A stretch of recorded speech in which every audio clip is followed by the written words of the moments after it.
7 de la mañana, 41 minutos. Seguimos hasta las 8 de la mañana en la FM 88.7, ahora radio. Y si ya nos están mirando por la transmisión en YouTube, verán que tengo dos personas, una a mi derecha, otra a mi izquierda.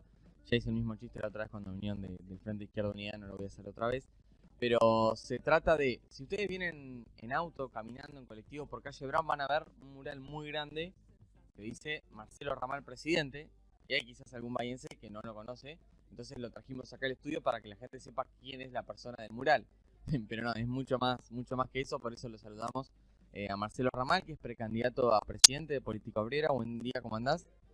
Y a Emiliano Fabris, que es candidato a intendente, que yo creo que los bahienses un poco más ya lo tienen de rostro y también de su militancia y de su actividad política. ¿Cómo andás, Emiliano? Buenos días.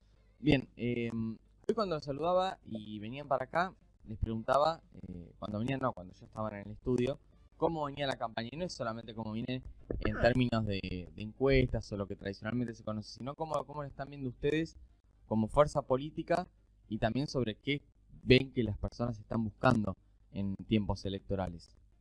Bueno, es una campaña que se da en un escenario político, económico muy convulsivo y también cambiante. Uh-huh. Porque hay que tener en cuenta que el telón de fondo es virtualmente una cesación de pagos de la Argentina. Uh-huh. Lo prueba el hecho de que hay funcionarios que no se sabe si van a viajar a Washington o no a recoger un socorro del Fondo Monetario Internacional. La discusión que existe en relación a este punto tiene que ver con que para que el Fondo Monetario entregue ese socorro financiero a un país exhausto de reservas internacionales, de condiciones para poder afrontar las finanzas de su Estado, bueno, la condición es que este gobierno ponga en marcha un ajuste todavía más intenso y una devaluación de la moneda.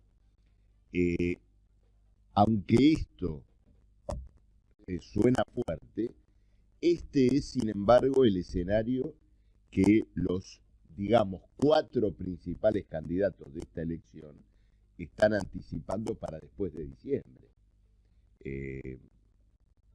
Más ajuste, reforma laboral, reforma previsional.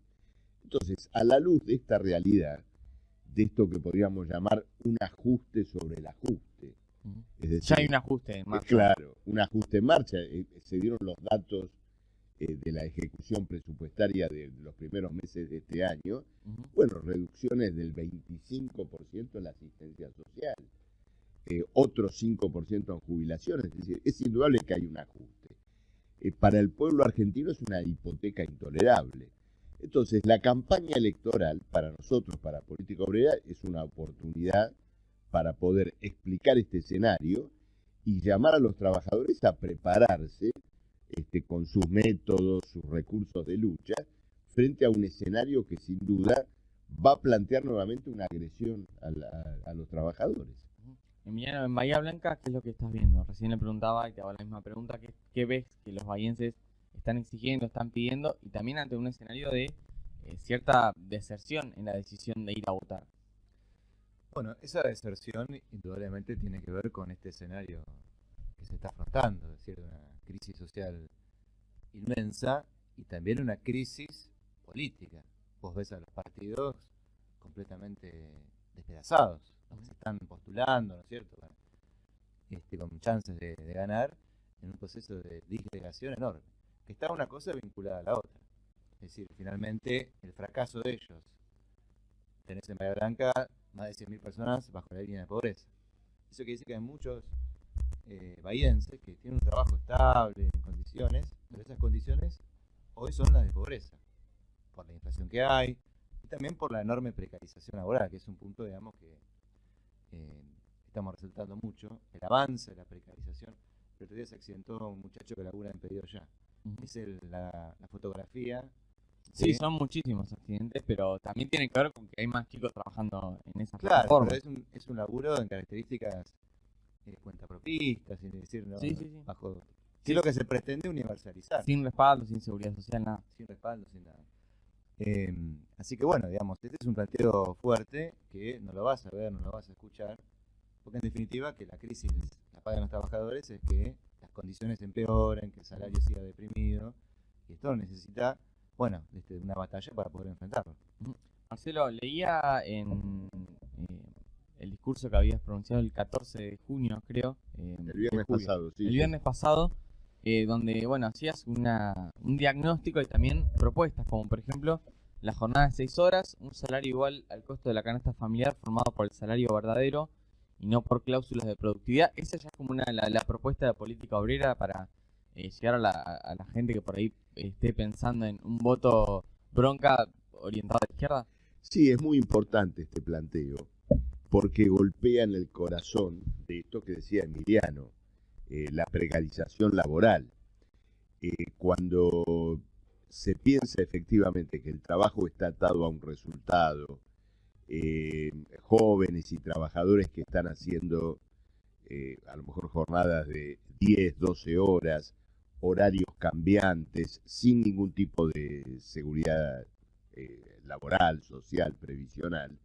Bueno, asistimos a un escenario de exterminio lento de la fuerza de trabajo, porque de esto se trata.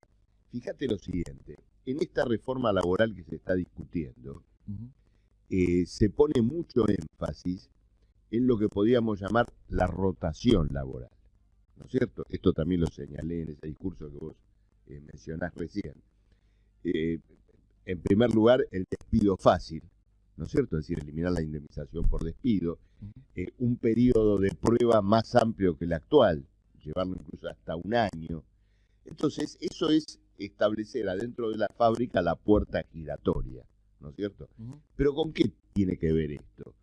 Con el desconocimiento de convenios y de condiciones laborales.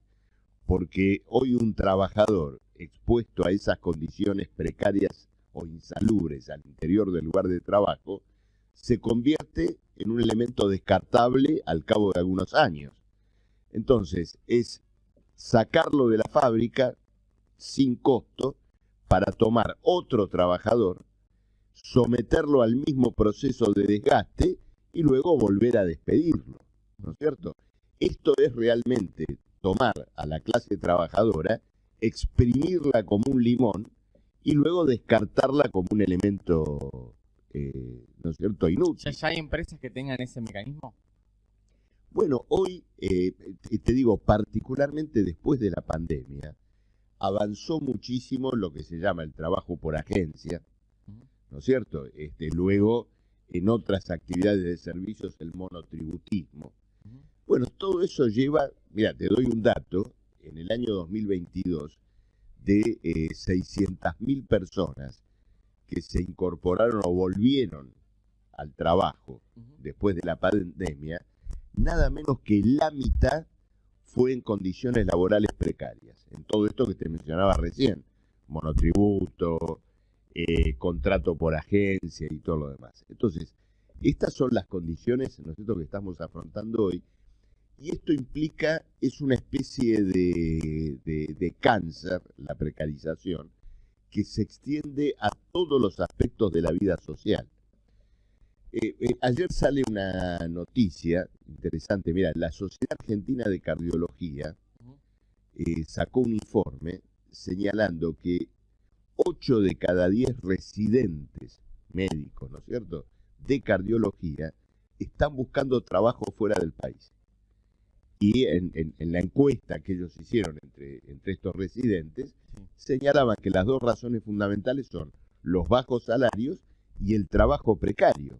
Por ejemplo, 80 horas semanales, ¿no es cierto? Una bestialidad. Bueno, en Bahía Blanca, Emiliano, seguramente lo sabes, el problema que tenemos con el recurso humano, de guardias que se cierran, de asistencia que no se puede dar a accidentados graves. Digo, hasta ahora dan respuesta a los hospitales, pero el alerta está puesto en lo que decía Marcelo también. Sí, hay que tener conciencia de que vivimos un colapso del sistema sanitario público. En plena hay cirugías programadas por una cantidad de días fenomenal. Sí, el problema de las guardias. No puede esperar a la guardia ni hablar. Bueno, el personal del hospital municipal, los médicos estuvieron movilizados porque estaban reclamando un aumento salarial. estaban reclamando que se le reconozca una cláusula por desgaste, por su trabajo. Todo esto después de la pandemia. Pero bueno, pues ahí tenés que en definitiva, en Bahía Blanca hay 2 hospitales públicos y 6 privados. La salud pública es objeto de un negocio, como bueno, todo en este sistema, ¿no? Es decir, en este régimen social. Pero después de la pandemia y en este estado de realidad en el que estamos, demuestra una incompatibilidad. Es decir, no puede haber una salud para la población en la medida que esté organizada bajo el norte de un lucro privado, ¿no es cierto?, de una renta. Entonces esto es algo que indudablemente debe modificarse porque la salud está primero, y la salud de los trabajadores en primer lugar, porque en definitiva son los trabajadores, las familias trabajadoras, las que sufren las guardias colapsadas del hospital municipal, del PENA, las cirugías. Recién hablaba Marcelo de esta propuesta de la jornada de 6 horas. Obviamente el Consejo Deliberante no puede sacar una ordenanza y poner 6 horas para todos, pero ¿qué propuestas tenés vos como candidato a precandidato a intendente? Teniendo en cuenta también de que las personas también, el diagnóstico de los problemas más o menos lo tienen. ¿Cómo se empieza a resolver? ¿Cómo se encara el problema o los problemas que hay en particular en Bahía Blanca? Bueno, mira, yo te diría que es una cuestión de la perspectiva política que cada fuerza quiere adquirir. De nuestra parte, batallaríamos en todos los lugares donde podemos por las 6 horas. No sé si me entendés. Sí, te entiendo a la perfección. Acá, bueno, el pasaplanta, es decir, luchar contra el trabajo negro. Es una campaña que tienen que adoptar los sindicatos, ¿no es cierto? Nosotros en SUTEBA, yo soy delegado de SUTEBA, y luchamos contra la precarización laboral docente. Porque hay docentes que están precarizados. Te doy un ejemplo. Fuera del aire hablábamos de la situación de Villete 51. Uno de los precandidatos de Juntos es Andrés de Leo y reclama, por ejemplo, que se asignen todos los recursos del fondo educativo íntegramente a obras educativas. ¿Esa es una medida con la que vos coincidirías, que aplicarías como intendente? Mira, yo pondría ese fondo educativo bajo el control, la gestión completa de la docencia, de una comisión de padres, de estudiantes. Es decir, porque... ¿Se lo sacarías al Estado? Hay que dárselo a los que laburan en las escuelas, a los que estudian en las escuelas, y se les caen los techos, se les prende fuego al aula. Ahora, ese fondo es insuficiente. Quiero decir, el problema de las escuelas requiere de una inversión de una envergadura gigantesca. O sea, habría que agarrar qué es lo que necesitan las escuelas y asignarle el presupuesto necesario. Eso es ¿Hoy te parece que se queda corto el fondo educativo? ¿De cuánto es hoy, por ejemplo? El de este año. 600 millones, una cosa así. No alcanza. Indudablemente no alcanza. De hecho, los gobernantes dicen, no, esto vamos aquí o allá, porque si no, no alcanza para hacer una obra mayor. Entonces, te arreglan algo en forma cosmética.